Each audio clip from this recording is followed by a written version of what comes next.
Now, I have 6 steps, practical steps that you can take to become a corporate entrepreneur. And I think the last 2 are the most important. So you can stay to the very end of the video. Corporate intrapreneurship. I didn't say entrepreneurship, I said intrapreneurship. On average, employees who become intrapreneurs receive a 27% salary increase after successfully launching a new initiative or product. So is this something you want to think about? Firstly, you have to identify the gaps within your organization. Now, the ability to spot opportunities and gaps within a corporate setting can be a combination of observation, intuition, and data. Number 1, you should do a deep dive into the current operations of your organization. What I mean is not just the processes within your department, but the end-to-end processes within the company that produces the product or the service. That way you can identify what is lacking or what are the gaps that need to be filled out. Do a lot of cross-departmental interactions. So talk to people outside of your department about the things you are doing, their unique perspectives, and listen to their perspectives. You'll maybe be able to spot things that need to be done. Do a lot of market research. That includes customer feedback, listening to the customer complaints, reviews, and suggestions. Now, what I'm even saying here is, even if you're in a job that does not allow you to look at customer data, or you're not customer facing, it's still important to look at customer reviews, complaints, and suggestions. You should also do a lot of competitor analysis. Look at the people around you that are offering the same product. And oftentimes people get bogged down as if I'm in mobile money, my competitor is someone else's mobile money. And sometimes your competitor is a replacement product. So they could be, if I'm in mobile money, then your competitor could be physical cash. Or if I'm in the entertainment industry, my competitor could not be another person who's singing or dancing or whatever. It could just be somebody's at home watching Netflix. Or for some companies, your competitor is the customer apathy, the customer not doing anything. All that data will help you spot gaps in the market. You should spend a lot of time doing industry analysis, reading industry trends. I spend 1 to 2 hours per day just reading data. That might not even be relevant to what I'm doing right now, but the more data you imbibe, industry data you imbibe, the more you are able to spot gaps. And lastly, do not knock gut feeling or intuition. If you work in an organization over a long period of time, your brain might have gathered some data, and sometimes that comes out through intuition, so do not overlook intuition. Next, build a tribe around your product or services. Gathering a robust network of supporters for your corporate entrepreneurial idea can significantly boost its chance of actually coming to life. So start with internal champions. So look for a C-level or C-suite that have an inclination towards innovation products, and give them a well-crafted pitch. To build a coalition of peers. Gartner research shows that employees who influence informal networks are 40% more likely to have their ideas improved.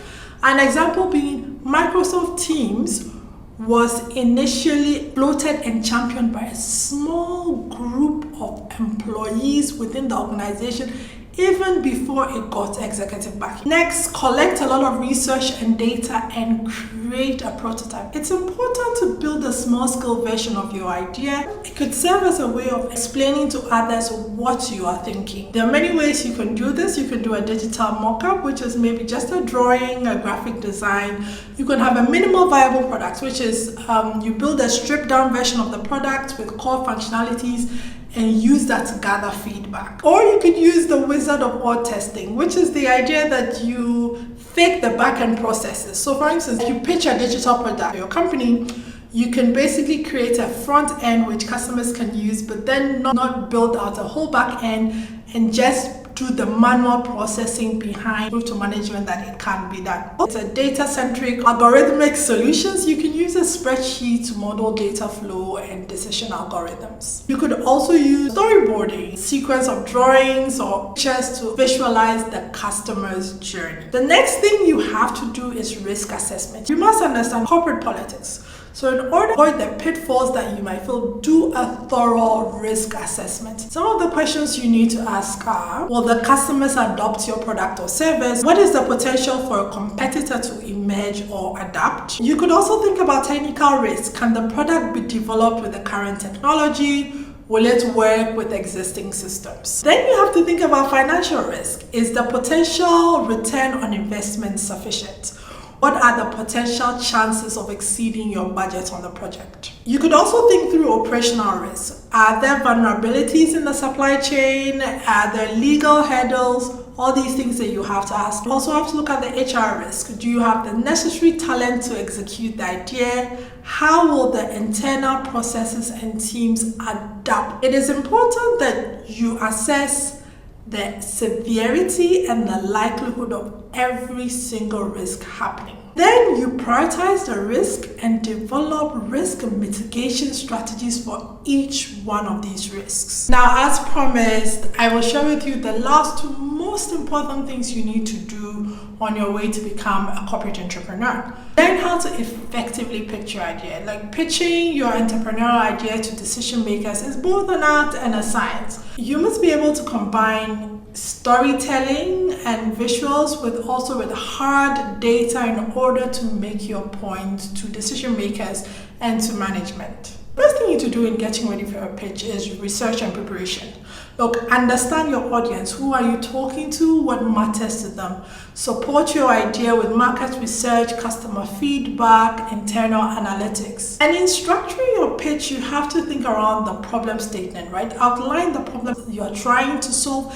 Make it relatable to business needs or customer needs. Make it relatable to the people sitting in front of you. Give them a reason to care. Prepare a startling statistic or a vivid visual that help paint a great picture. Then introduce your entrepreneurial idea as the solution to the problem you outlined. This is where you use your prototypes. This is where you use your storyboard. This is where you use your live demo to show your idea in practice. Then you show market analysis. Define who your customers are. Provide the numbers on the total addressable market. Then outline the business model. What are the revenue streams that you're going to get from this project? What is the cost structure? How much is it going to get the business to get this product up and running? Also provide an implementation plan, right? Give a timeline from conception to market launch. Then outline the resources needed, personal, budget, and other resources that you need to make this happen. Talk through the different risks that you see and how you are going to mitigate them. And then finally, the ask. Be very clear on what you are asking the decision makers or management to do, whether it's budget, whether it's resources, whether it's green lighting the project. You need to be clear what you want from them. Then leave them a clear path of action for the next steps. And lastly, listen, you might get a yes or you might get a no, but even if you get a no, all the things you've learned from the inception or scoping out the idea to the pitch, all the different things you learned are inherently important in helping grow your career. Even if they said no, at least you've signaled to management and to decision makers that you're ready for the next step in your career, and who knows what might come out of it. Now, if it's a yes, that's where there's a lot more hard work. You should be able to iteratively execute the project, but remember, you must communicate.